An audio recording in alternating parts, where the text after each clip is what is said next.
Waalaikumsalam warahmatullahi wabarakatuh. Allahumma sholli ala sayyidina Muhammad. Allahumma sholli wa sallim wa barik alaihi wa ala alihi wa sahbihi. Baik, mohon maaf Umi, saya mau bertanya, bagaimana cara memantapkan hati untuk menerima lamaran seseorang selain dengan sholat istikharah? Sedangkan saya tidak memiliki perasaan sedikit pun kepada beliau, dan bagaimana pula adab menolak lamaran seseorang? Terima kasih. Wassalamualaikum warahmatullahi wabarakatuh. Pertama, untuk memilih, utamakan namanya istikharah.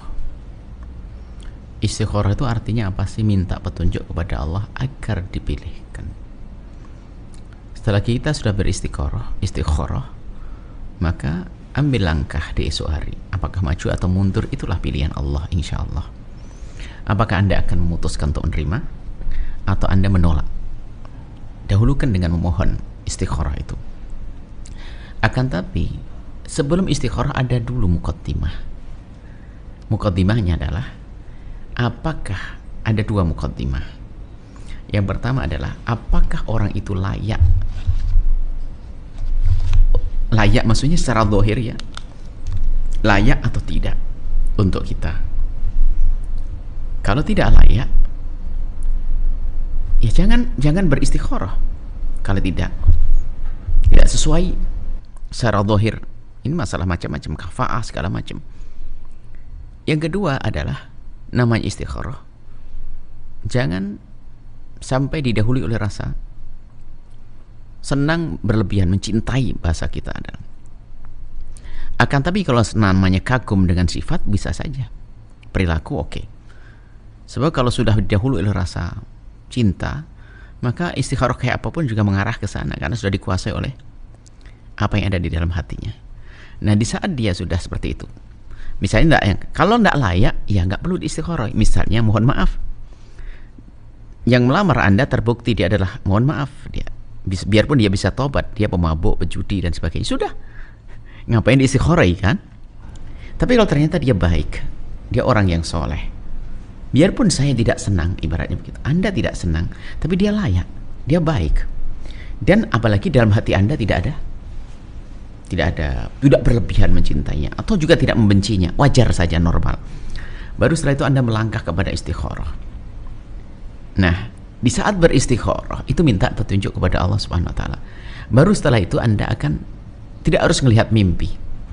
Tapi langkah Anda di esok hari itu, Anda saja kalau harus menerima, kalau tidak.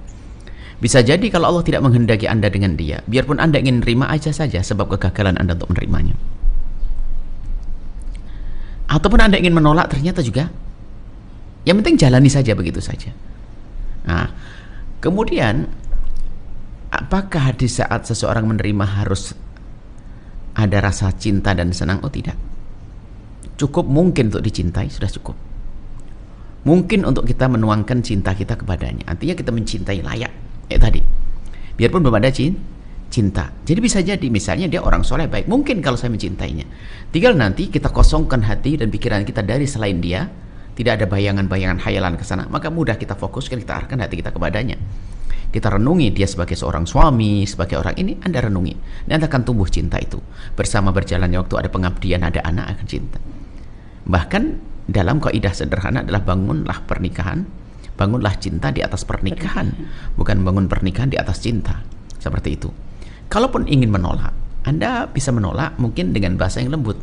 Bisa Anda katakan belum saat ini, atau belum waktunya, atau bagaimana. Ya, seperti itu. Nah, bagi yang sudah terlanjur mencintai, itu bagaimana? Kalau sudah terlanjur mencintai, saya terlanjur mencintai dia. Tapi semua harus sadar bahwasanya kalau orang terlanjur mencintai, kadang-kadang justru malah bahaya dia, sehingga tidak bisa memilih. Gula Jawa rasa coklat, apapun akan disanjung. Karena cinta membuat dia buta, maka dia akan alamat orang tertipu.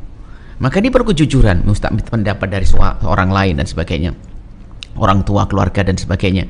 Di saat mereka ternyata memberikan pendapat yang tidak sesuai dengan kecintaan Anda, maka Anda juga tidak perlu saat itu menata kecintaan Anda. Jadi Anda bisa perlahan demi perlahan, bukan langsung emosi, ya kamu tidak setuju. Ayahmu itu adalah sangat mencintaimu, ibumu sangat mencintaimu, saudaramu sangat mencintai, nggak mungkin menjerumuskan. Kalau suatu ketika menolak orang yang engkau cintai, tentu ada satu hal, bukan karena hawa nafsu, maka jangan merespon, mereaksi penolakan orang tua adalah dengan emosi. Jangan dulu. Kalau orang tua mengatakan tidak nak, jangan dengan dia nak, ya kan? Kalau memang baik untuk Anda, pasti orang tua akan mengizinkannya, nggak mungkin tidak. Makanya tolonglah, kalau sudah terlanjur mencintai, kok ternyata orang tuanya tidak setuju, bukan berarti langsung ditinggalkan begitu, karena nggak mungkin, sebab cinta itu adalah menembus hati sebelum jasad, kok ibaratnya begitu. Tiba-tiba ada di dalam hati, Anda pergi kemanapun akan ngikut. Tapi Anda berenung supaya perlahan. Kalau sudah kena panah, nggak bisa langsung cabut, harus pelan-pelan. Ada seninya, supaya apa? Supaya Anda di dalam perjalanan hidup Anda nanti tidak dibawahi, dihantui bayang-bayang seolah dengan orang yang Anda cintai ini jauh lebih bagus setelah Anda menikah. Sehingga kalau Anda menikah sementara Anda masih mencintai seseorang, itu susah. Harus dengan orang yang pertama dipangkas dulu, cinta itu dihapus dengan renungan tentunya. Oh bisa cinta saya bisa menjadi benci kok, karena satu sebab kok. Artinya kita pun juga bisa menumbuhkan cinta atau memangkas cinta tanpa harus pindah kepada kebencian, dengan menghadirkan renungan yang dalam, seperti apa dia masa depan seperti apa dan sebagainya. Nah seperti itu. Tapi kalau langsung dipangkas, sebagai orang tua pun juga harus waspada. Kalau sudah anaknya terlanjur jatuh cinta itu, biar dia melepasnya perlahan, tentunya diberi wawasan. Yang jadi masalah adalah sang anak yang kadang lebih gandrung dengan cinta butanya, gelap mata, sudah nggak peduli orang tua. Ini problem, musibah. Dia tidak menghadirkan akal sadarnya, dia hanya menuruti apa yang ada di hatinya. Itu bahaya juga. Artinya kalau memang ada orang sudah terlanjur mencintai atau jatuh cinta, maka ini saya tidak mengerti Anda ini apakah karena Anda susah menerima orang ini, Anda mengatakan tidak senang, apakah karena hati Anda sudah dengan orang lain atau bagaimana? Kalau ternyata Anda sudah punya hati dengan orang lain, segera Anda selesaikan itu. Anda selesaikan sampai Anda putus harapan. Apakah karena dia sudah menikah atau Anda bisa saja. Dan nggak susah yang demikian itu. Seperti hanya kebencian ada sebabnya, maka cinta juga ada sebabnya. Nggak ada serta-merta begitu saja, itu nggak ada. Tentu ada sebabnya. Dan sebab itu Anda pertajam. Kalau Anda mencintai dia dulu sebab dalam dugaan Anda begini-begini. Kadang manusia ini kan kadang-kadang dengan cinta itu namanya cinta buta. Mencintai seseorang karena sebuah harapan. Dianggap dia begini-begini. Tapi ternyata setelah dia mencintai, yang dilihat itu nggak ada. Sementara dia sudah terlanjur mencintai. Ada yang demikian itu. Sehingga menjadi cintanya buta. Nggak bisa. Cinta tidak buta. Cinta itu harus rasional dong. Kalau kita mencintai dengan cerdas dong, bukan dengan hati saja. Jangan menjadi orang bodoh. Maka itu akan bisa membangun cinta karena Allah. Baik. Seperti itu. Dan juga Buya, kalau setelah istikharah misalnya Buya, tadi kata Buya itu kan setelah istikharah sudah ikuti saja alurnya kan begitu Buya, apakah akan menerima atau menolak. Tapi jika ternyata memang secara zahir tidak ada sesuatu yang menjadikan kita itu untuk membuat penolakan gitu ya, cuma muncul keraguan yang teramat sangat-sangat gitu ya, sehingga kadang untuk membedakan apakah ini memang keraguan ini adalah hasil dari istikharah ataukah ini godaan syaitan tuh gimana Bu ya? Yang jelas begini, sebab keraguannya dong, ragunya itu karena Anda sudah melihat jalan yang lain atau bagaimana? Kan bisa saja karena Anda di persimpangan kan? Iya, Bu. Ragunya makanya saya bisa bagian, mungkin hatinya pernah terpaut dengan orang lain, maka gimana bisa yakin maju pada orang ini? Kalau ketakutan Bu ya, tanpa sebab, artinya ya berat untuk melangkah. Bisa jadi mungkin masalah psikologi, bisa jadi apa sih menjadikan dia takut dan sebagainya. Diskusi yang manis nanti dengan ahlinya, difahamkan. Jadi kalau ragu betul, misalnya ragu-ragu tiba-tiba memang Allah beri ragu di hatinya, dia orang solehah, dia sholat istikharah, berzikir kepada Allah, tiba-tiba esok harinya ragu, sudah putuskan, jangan melangkah. Ya. Berarti kalau sudah ragu, nggak ada kemantapan untuk maju, maka putuskan untuk tidak menerimanya. Jadi menolak seperti itu diperkenankan Bu, tanpa alasan, hanya karena keraguan begitu. Iya dong, kita berhak untuk menolak dan terima. Ya, kalau misalnya bertentangan dengan hadis Nabi, kalau ada seorang yang soleh meminta, itu kan kalau sampai ditolak itu kan bahaya gitu Bu ya. Itu gimana kan Bu? Kan hadis Nabi itu idza ja'akum man tardawna dinahu, tardonya kamu senang, ridho, bukan jika datang kepadamu orang yang baik agamanya, bukan. Tardon yang kamu ridho. Jadi harus paham hadis Nabi ini. Orang maknanya adalah kadang-kadang idza ja'akum man tardawna, Jadi orang itu ada kecenderungan dari orang, sisi keberagaman orang berbeda-beda. Ada orang ahli ibadah, ada orang ahli ilmu, ada orang begini. Jadi idza ja'akum man tardona. Jadi memang kita ada kelegaan, tardona tidahu.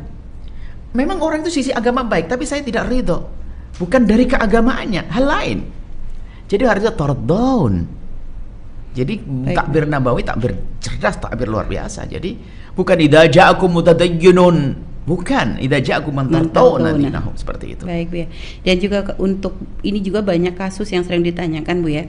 Jika ternyata ada dua orang yang meminta, Bu ya, kepada orang tua, yang satu adalah orang yang secara agama, ini secara zahir memang sangat bagus gitu, Bu ya, dan mungkin si wanitanya ada kecenderungan kepada yang punya agama ini karena melihat dari sisi agamanya, tapi satu sisi ternyata orang tua punya pemahaman yang berbeda.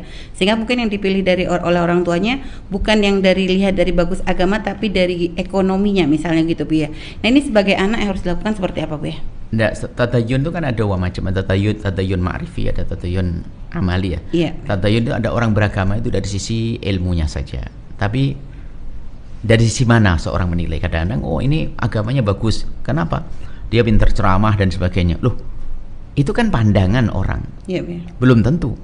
Jadi bagi seseorang itu tadayun bisa, itu tadayunnya ma'rifi dari sisi ilmunya banyak. Tapi bagaimana sujudnya kan belum tentu.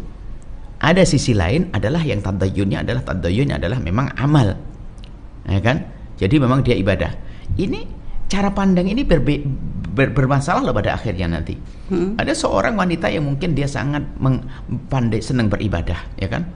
Ibadahnya, tahajudnya, sholatnya, puasanya. Berarti tadayunnya tadayun amal, beragama dirasakan dan diamalkan. Lalu dia berangan-angan untuk mencari suami yang sama, yang bukan yang beragama. Dalam pandangan mereka adalah punya ilmu, ceramah, ustadz dan sebagainya. Akhirnya menikahlah sang wanita ini dengan laki-laki tersebut. Setelah menikah dia kecewa. Kenapa? Rupanya dia hanya pandai ngomong. Saya tidak banyak melihat dia sholat malam kok, ya kan? Dia tidak saya melihat dia duhaan, dia kok hanya di lisan saja, lah kan? Jadi pandangan tadayunnya itu adalah beda. Sementara sang suami juga nggak terima. Istri saya itu memang sedang ibadah tapi kok bodoh banget, nggak ngerti agama. Ini kan cara pandang yang berbeda. Ya. Ini. Jadi masalah tadayun itu sendiri sangat meluas maknanya. Sehingga kalimat baginda Nabi tardon. Jadi apa? Sehingga orang ahli ibadah ya cenderungannya pada orang yang ahli ibadah untuk bersama-sama ibadah tadayunnya. Maka biasanya ini kalau seorang perempuan cerdas senang berpikir tentang keilmuan keagamaan, maka sebanding dengan tadayunnya begitu, biasanya semacam itu. Atau bisa saja karena saling mengerti, saya senang ibadah tapi saya kurang ilmu. Yang satu ya memahami ini maknanya. Makanya dalam bahasa lain, jika dalam bercinta berusahalah engkau memahami cara pasanganmu mencintaimu. Jangan paksa pasanganmu memahami caramu mencintainya. Ini kan makna juga. Ini kisah panjang sebetulnya. Baik. Jadi seperti itu. Baik, Bu ya, terima kasih Bu ya atas jawabannya. Dan jadi kalau masalah menerima, misalnya orang tua mengatakan apa tadi? Orang tua memilih dari ya, sisi ekonomi. Dilihat, kalau ternyata dari sisi agama juga tidak perlu dicela, mungkin tidak ini, maka sah-sah saja menuruti orang tua. Bukan karena materialis ya. Mungkin karena sisi dunianya di sisi apa sih? Misalnya orang tua mengatakan, oh sisi agama. Padahal jual bisnisnya riba segala macam. Ya jangan dipilih dong. Berarti orang tua mesti materialis. Misalnya mungkin orang tua yang terkagum, kenapa kok sisi materi? Dia itu kaya. Tapi tawaduknya loh. Dia itu kaya. Tapi hati-hati urusan keharaman. Dia itu kaya. Makanya saya cenderung ke dia. Jadi menjadikan cenderung bukan kekayaannya. Tapi kenapa orang kaya bisa tawaduk? Itu loh, sisi ini kadang nggak disadari oleh orang. Baik. Bukan materialis ini. Berbeda, wah yang kaya, harus kaya. Nggak peduli tentang bisnisnya, pasti menjerumuskan orang tua. Baik, ya. Kalau seperti itu berarti tidak usah diikuti ya, Bu. Nggak usah diikuti kalau materialis. Baik, Masya Allah. Terima kasih Bu atas jawabannya. Dan tadi kepada Mbak Ulan bertanya, semoga bisa memahami apa yang disampaikan. Selanjutnya, setelah Anda menyaksikan video ini, jangan lupa berselawat kepada baginda Nabi Muhammad sallallahu alaihi wa alihi wa sahbihi wasallam.